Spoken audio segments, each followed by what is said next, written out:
Hello everyone, very good evening. మీకు చిన్న విషయం షేర్ చేయాలనిపించిందండి నాకు. ఇవాళ మార్నింగ్ నుంచి కూడా మల్టిపుల్ సెషన్స్ జరిగాయన్నమాట. కొత్త వాళ్ళకి కన్సల్టేషన్ తీసుకొని డౌట్స్ క్లారిఫై చేయడం జరిగింది. మేజర్గా నేను విన్నది ఇవాళ హెరిడిటరీ. మా నాన్నగారు, వాళ్ళ నాన్నగారు, మా తాతయ్యలు అందరూ ఇలానే అండి, లావుగా ఉన్నారు. వాళ్ళకి షుగర్లు, బీపీలు ఉన్నాయి, వంశపారంపర్యంగా వచ్చాయి. మా పెద్దవాళ్ళకు ఉన్నాయి కదా, మాకు వచ్చేసాయి, ఇంకా అంతేనండి. ఇప్పుడు ఏం ప్రయత్నాలు చేసినా మాకు అంతేం అనిపించట్లేదు. డిసైడ్ అయిపోయారు. మా నాన్నగారికి ఉంది, మా తాతగారికి ఉంది, నాకు వచ్చింది, ఇంకా అదంతే, అంటే మా పిల్లలకి వస్తుంది, అలా డిసైడ్ అయిపోయారు.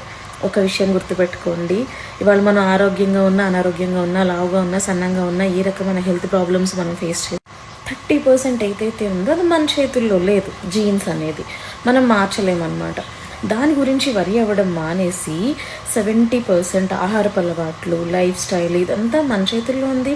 మనం కరెక్షన్స్ చేసుకోగలము, మార్చుకోగలము, ఇష్యూస్ అన్నీ కూడా ఓవర్కమ్ చేసుకోగలము. దీని మీద ఎక్కువ ఫోకస్ చేద్దాం. Diet, exercise, balanced meal, nutrition, ఇవన్నీ హెల్ప్ చేస్తాయి టు ఓవర్కమ్ మీకు వంశపారంపర్యంగా వస్తున్న ఓవర్ వెయిట్ కావచ్చు, బీపీలు, షుగర్లు కావచ్చు, రకరకాల క్రానిక్ డిసార్డర్స్ కావచ్చు.